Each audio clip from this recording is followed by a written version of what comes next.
Okay, in this video, I'm going to discuss another method of analyzing statically indeterminate beams. Okay, this method is called the three-moment equation. The three-moment equation, which was initially presented by Clapeyron in 1857, provides a convenient tool for analyzing continuous beams. So, ang three-moment equation is best used for continuous beams. The three-moment equation represents, in a general form, the compatibility condition that the slope of the elastic curve must be continuous at an interior support of the continuous beam. So always remember that continuous dapat yung elastic curve. Dili pwede pag na internal na connection. Okay. Since the equation involves three moments, the bending moment, the support, and the acceleration, and the two adjacent supports, tulo na, di ba?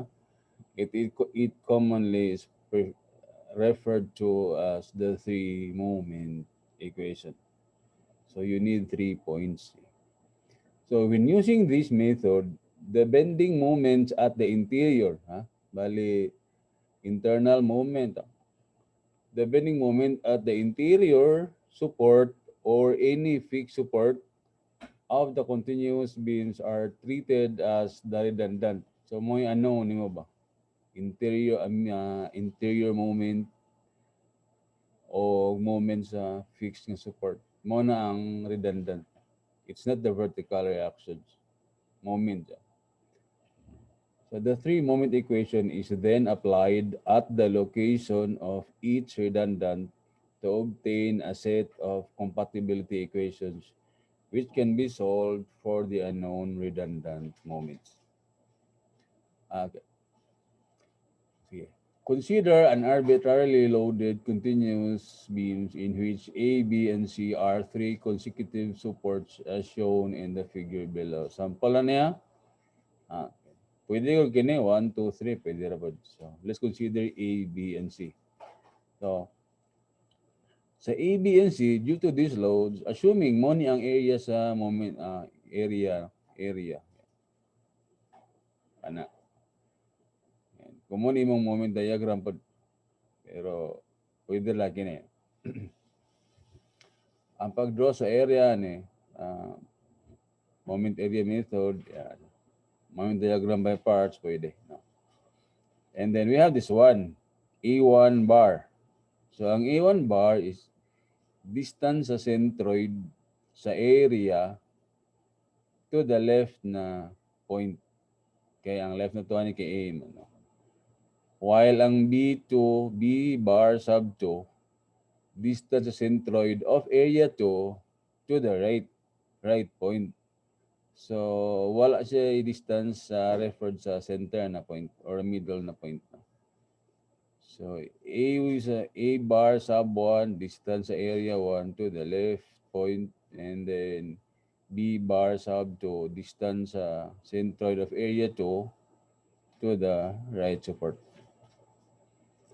So, elements aning three-moment equation, we have L1, length of span AB, or pwede ka maingon nga length of the left span. Kaysa EBC, EB is our left span, BC is our right span. So L1 is length sa left nga span. I1, moment of zero. Moment of inertia of the left span. E sub 1, modulus of elasticity of the left span. Sorry.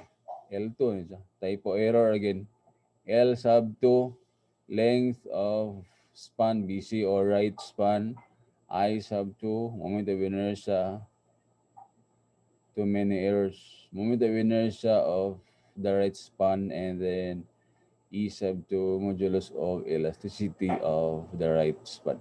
So, para di ta magamit yung EBC. Because we can also use 1, 2, 3. So i-generalize na to, left span and right span. Okay. So the general equation of the three-moment equation is this. Okay. So moment sa left nga point, length sa left nga span, EI. And times 2 middle point ne. And then MC right na point, and we have this one 6AA, and then 6A2 B2. Okay. And then on the right side you have 6 quantity H1 over L1, H3 over L3. H1 and H3 are settlement of supports. O pag na settlement of supports. Pag wala din zero saan eh. But there are cases na pwede ni nga gamito ni siya for determinate beams pag gawa sa deflection, then kinina point can be your deflection. So ang kinina method ay pwede ni siya magamit sa determinate beam, no? Pero rarely ni siya gamiton. Pero pwede siya magamit, ha? Pwede siya magamit. Pero usual nga gamitan ni is continuous beam. Okay. So settlement support ne or deflection. Kung may overhang, pwede ra deflection. Okay. First assumption, if E is constant, meaning homogeneous material, same material tanan, ang left nga span o ang right nga span made of the same material, if E is constant, then the equation becomes, ang bata ni, i-multiply na to ang whole equation by E. So, makancel ne, makancel, cancel, cancel, cancel, cancel. What's the right side? Mag-multiply to dirig E. Money ang result. So, na E dire, ha? Okay. The second assumption, if E and I are constant, okay, aside sa E, I said constant. So, when I is constant, it means na prismatic siya. Same cross-section ba? Same cross-section ang left o right na span. So, what we will do is i-multiply na to ang whole equation by I. Cancel na cancel, cancel, cancel, cancel, cancel. And then since wala I dire, mag-multiply to dire I. Mo yung result. Okay, na I sa right side, diba? And the last assumption is, for the application of three-moment equation to continuous beam, points 1, 2, and 3 are usually unsettling supports. Mana usually siya because there are cases nga na may mga problems nga na settling supports. Thus, H1 and H3 are 0. So kung walay settlement of supports, 0 na ng H1 o H3, and with E and I constants, the equation will reduce to mano na siya ang reduced form sa three-moment equation. E constant, I constant, no settlement of support, so 0 ang right side. Mano na niya. So you have to familiarize this equation. So ang problem na to karon is ang values 6A1 A1 over L1 and 6A2 B2 over L2. So sa libro or sa Google, you can find in Google the value of the factors. So daghan pa niya depende sa loading, no? So type of loading, concentrated load anywhere on the span. Kini special case ni. Kung nasa mid-span, mao ni siya. Equal ang 6AA over L o 6AB over L. Pero kung wala, mao ni siya. 6A over L, L squared minus A squared. Dali lang po, kung sa left ka, A ratanan. No? Pag sa right siya, kay left man nga span, right ni siya nga span. So depende sa position sa load. Depende kung asa siya nga span ba. Continuous beam man di makakaya nyo na you cannot say na kini na load is always located on the left span. Na kini ra perme. Di ba? For example, na ay span dire. Another span also dire. So pag consider nimo sa span left o right na span, ano siya sa right, di ba? Kini mo gamiton. Pero pag consider nimo ani kini na span o ang isa left naman nga span. So kini sa di mo value consider. So now in case makalimot ka ani, you can derive this one. You can derive this one. So ipakita na ko sa inyo. I will show you how to derive this value, this expression P or formula PA over L squared minus A squared. Okay. So ang buhaton is you draw the moment diagram by parts.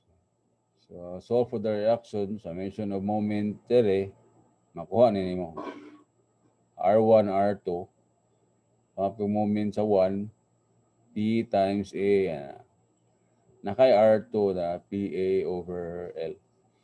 And then summation of force, mao na siya, PB over L. So mag-draw ka og moment diagram by parts. Suppose diri ka sa center diri ka sa P, under P ka mag-fix. So ang moments R1 is PB over L times A, upward. It becomes PAB over L.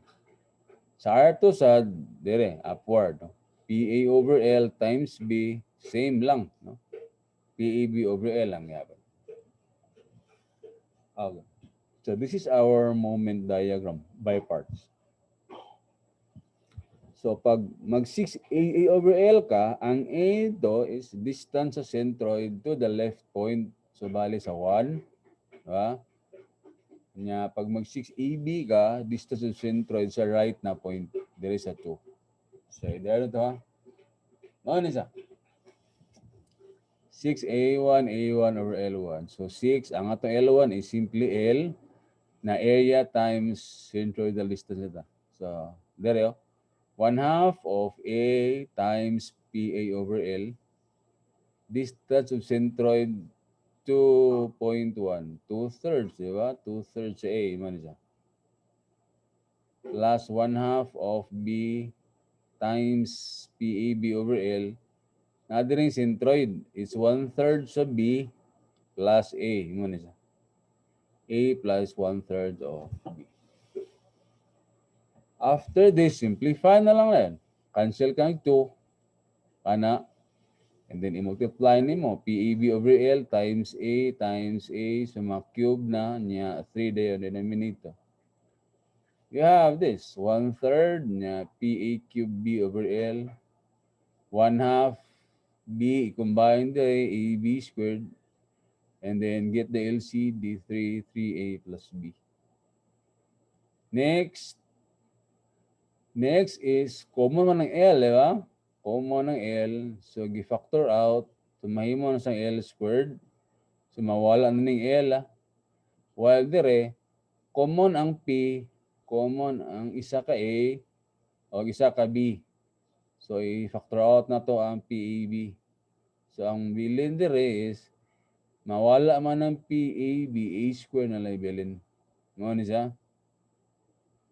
And then, mawala man ang PAB, B na lang ang bilin. Kaya ang L, nagawas naman. And then, 2 times 3, you have 6. And then, 3A plus B. Next is combine. You get the LCD. You have this. So, 6 to A squared. Yan. And so, makancel ang 6. Okay. Now, kining ibabaw, trinomial, ma-factor man na. Mo yung factor sa 2a plus b o a plus b. 2a times a, 2a squared, no? 2ab o eb, 3ab. B times b, b squared. But we all know that a plus b equals L. Di ba? L na, a plus b equals L, di ba? So, kanin 2ab dere, may iba man siya nga a plus b. So, ang isa ka a plus b ito, L sa do. So, this becomes this one, no? Kay 2a plus b. A plus b. A plus b kay L man. So, a plus L na. Times L. So, ang next, makancel ning L. L, lagi siya ka L. Makancel na. Ana. So, ang result is this. PEB over L, A plus L. Okay. But, to remove B, B is actually L minus A. Gikan tayo? B is L transposing A, L minus A. So, we will replace B by this one. This becomes L minus A, A plus L. Pwede mo natin ma-interchange kay positive man. L plus A, di ba? Okay. Remember, L minus A or L plus A, the product is difference of two squares.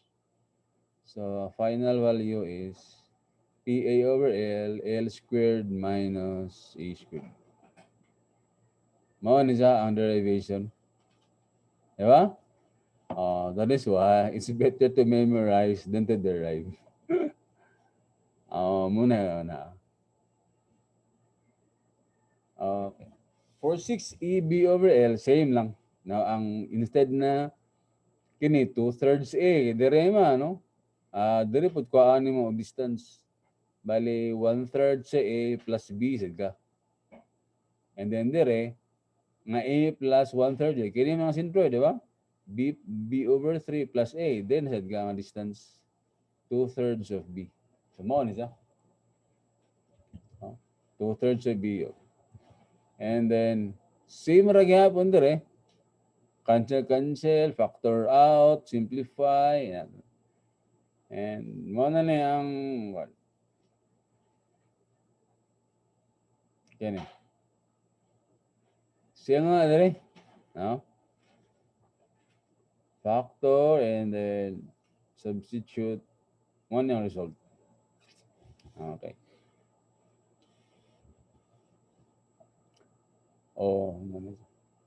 Kini, na-derive ni, simple ra. Just replace A by L over 2. So, L over 2, L over 2, L over 2, L over 2. And mo na yung result. 3 over 8 times PL squared. The other one is kini. Uniform distributed all throughout sa span. Equal sila. Omega L cube over 4. And then triangle. Ikaw na memorize na yun.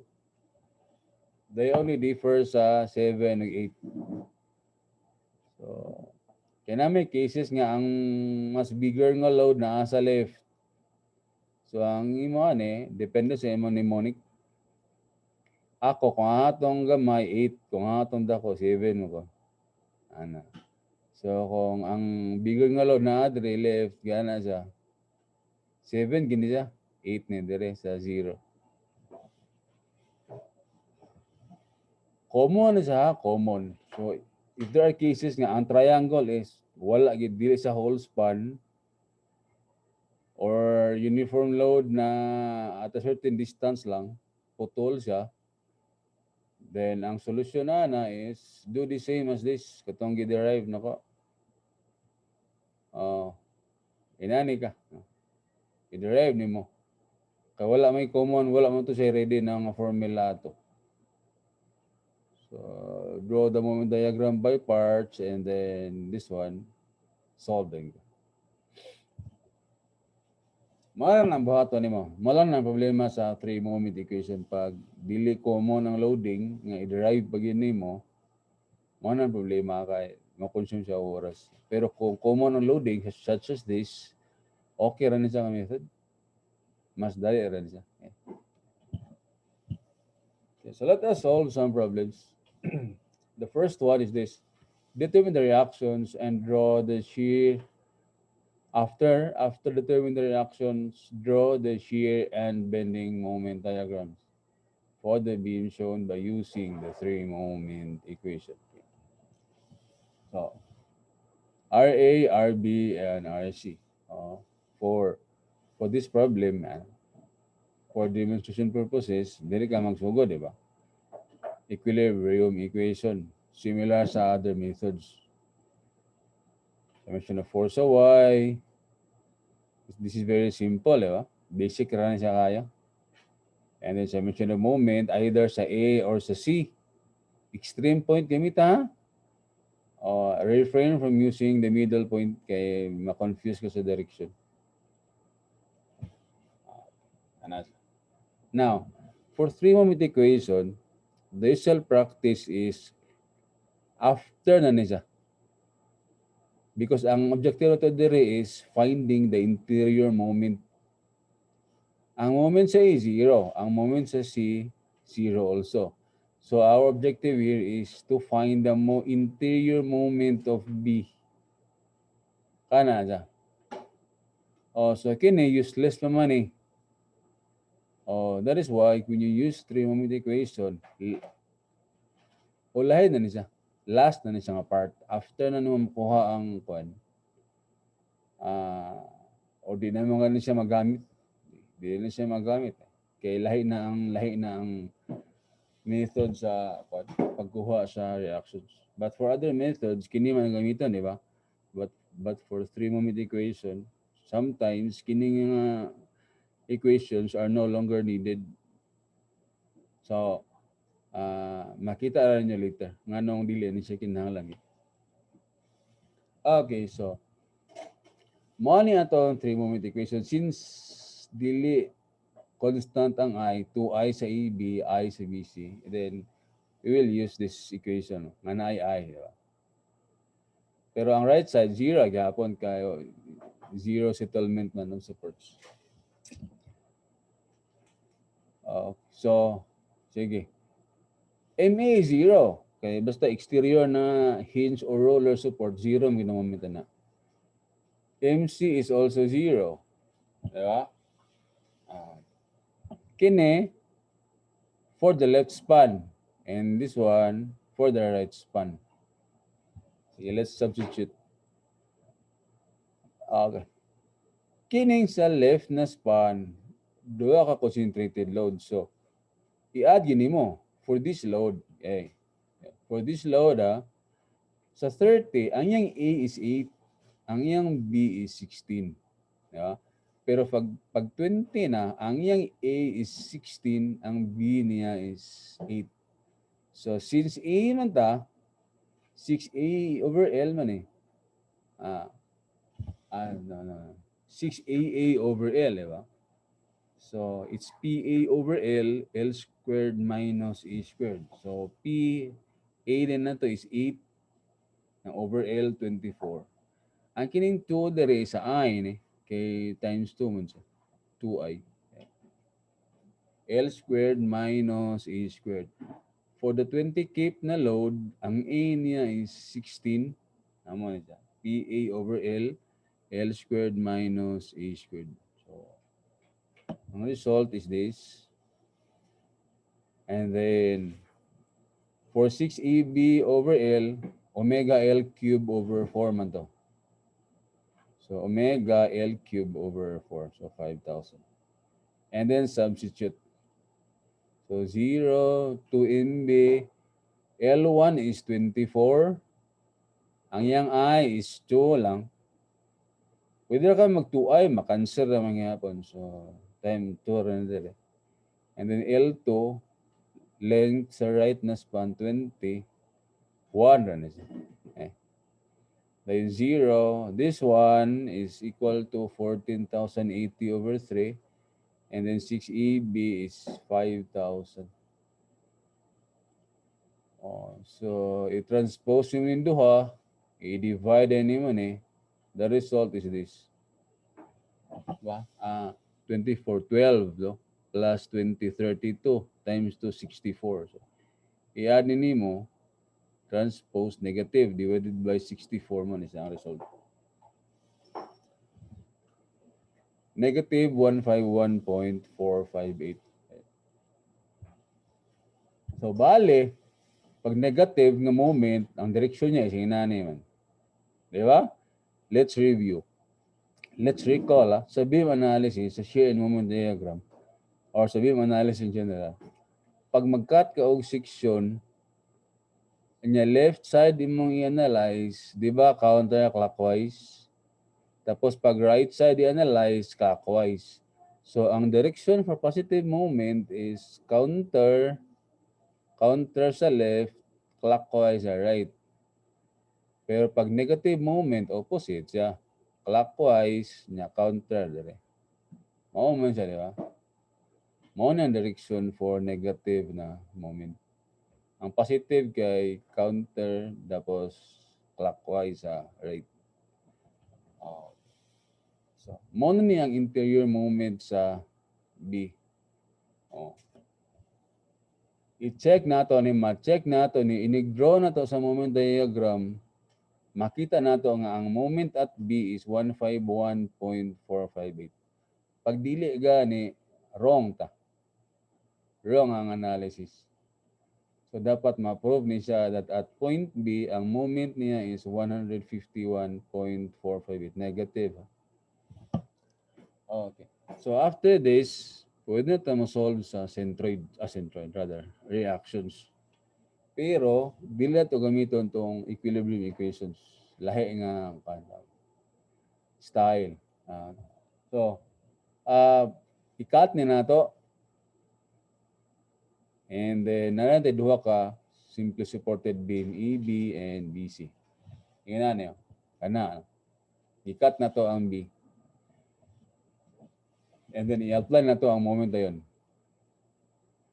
Kana. Di ba? And then, for each span, use statics.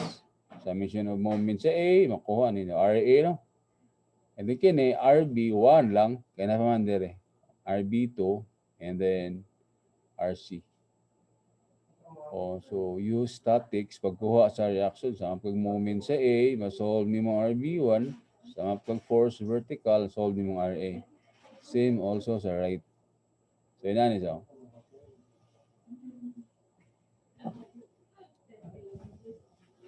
Just make sure na ang direction, ang sign ni mo is correct. No? Kaya naman kayo sign convention.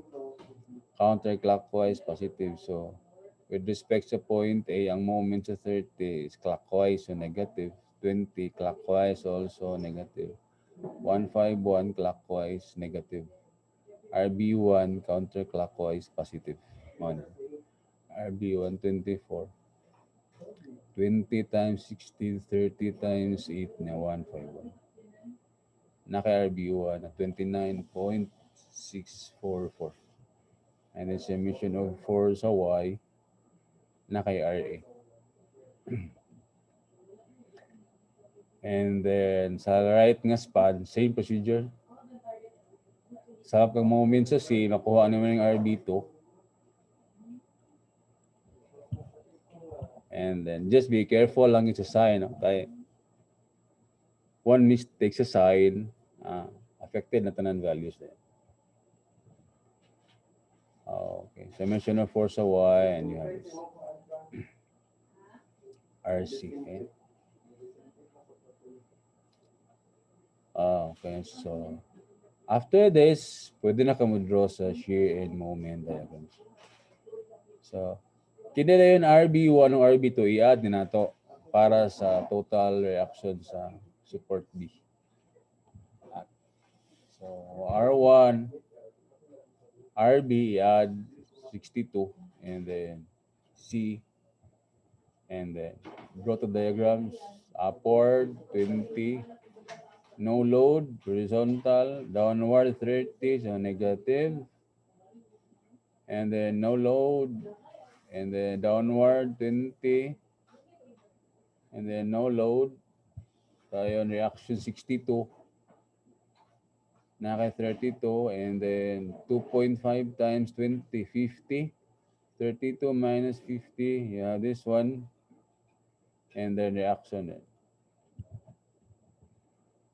Okay, close for moment diagram. Get the area. 20.356 times 8. Straight line. Huh? Have this. And then minus 9.644 times 8 downward. And then minus this one, 29.644 times 8. You have this. Naraw, negative 151. Naalay error sa pag round off. Moment ka ganina. Moment B. Negative 151. And then get the area, of course. You locate the mga using nearest technique, 32.573 divided by 2.5. You have this. And then get the area. I-add ni mo dire. Master naman ya. Okay. And for those who are watching Glenna student, just try to watch my videos sa shear and moment diagrams para makuha ninyo ang technique how to plot this one. And then subtract the area of this zeros. So therefore, our solution is correct. Second problem, determine all the support reactions for the prop cantilever beam in the figure shown. Assume EI is constant. I have solved this problem sa previous na video using other method. This time, I'm going to solve it again using three-moment equation. As usual, RA, moment sa A. Again, these are assumptions. Ang direction nila ba? Assumption na niya. So, answer using other methods, ganyan. I-check na to kung correct ito. So, solution. Okay. Now, sa three-moment equation, you need 3 points. However, duha ra tong points A ug B. So, how are you going to apply three-moment equation? Ang buhaton is magbutang ka og imaginary span dire sa A. Tag imaginary span, yeah. A prime. Pero ang length ani na span is 0. Ana, or simply ang I niya is infinity. Dako kayo ang I. Ay fix man eh. So 3 points na ta, A prime, A ug B. Pwede na mo apply din. So, naraw, left nga point A prime, middle point A, right nga point B. Okay. So, EI is constant. So, more na ito equation. And then, sireta. L1, 0. MB, 0. L1, no? 0, sad. MB na to, 0 po. And then, sa left nga span, wala mong tayo loader eh. So, 0 na sad eh. Sa right na pero ready naman nidaan. Omega L cube over 4. Omega L cube over 4. Substitute na lang. 2 times MA L2.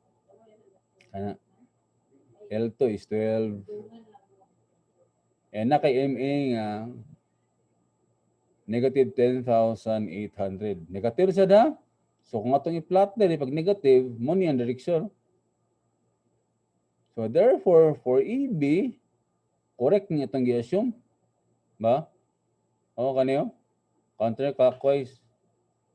Sa EB, man isang side. Diba? Therefore, ang moment sa A is counterclockwise. Kinim na. Correct, no? Oh. So, i-apply ni mo, na nakay 10.8 dire, nakay 10.8, sa pag moment sa A, makuha ni mong RB.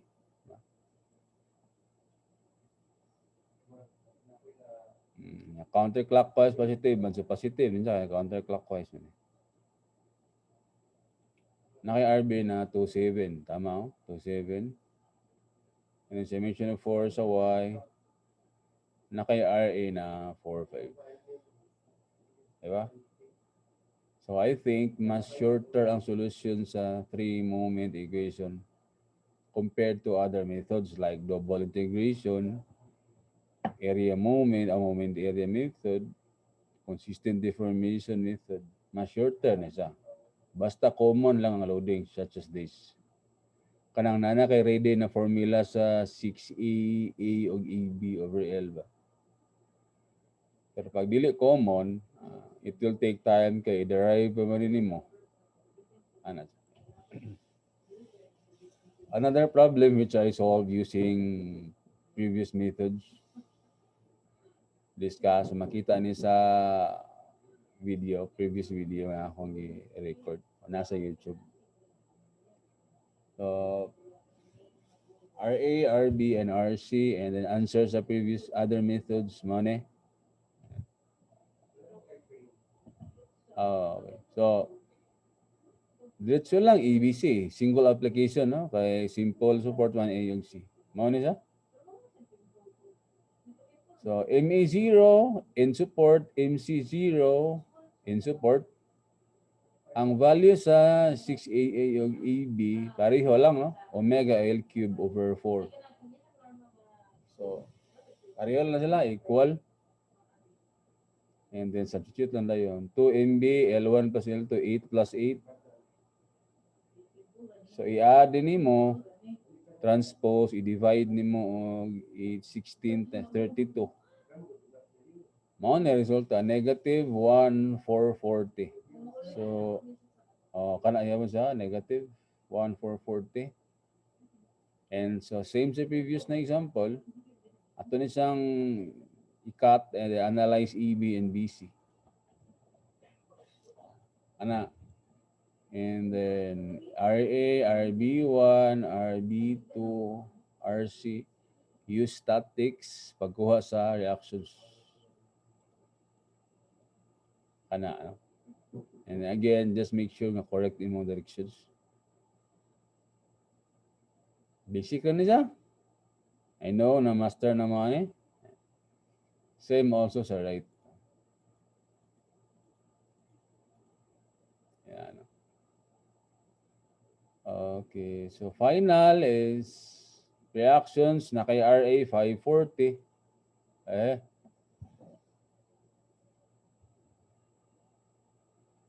Sorry. RA is 540.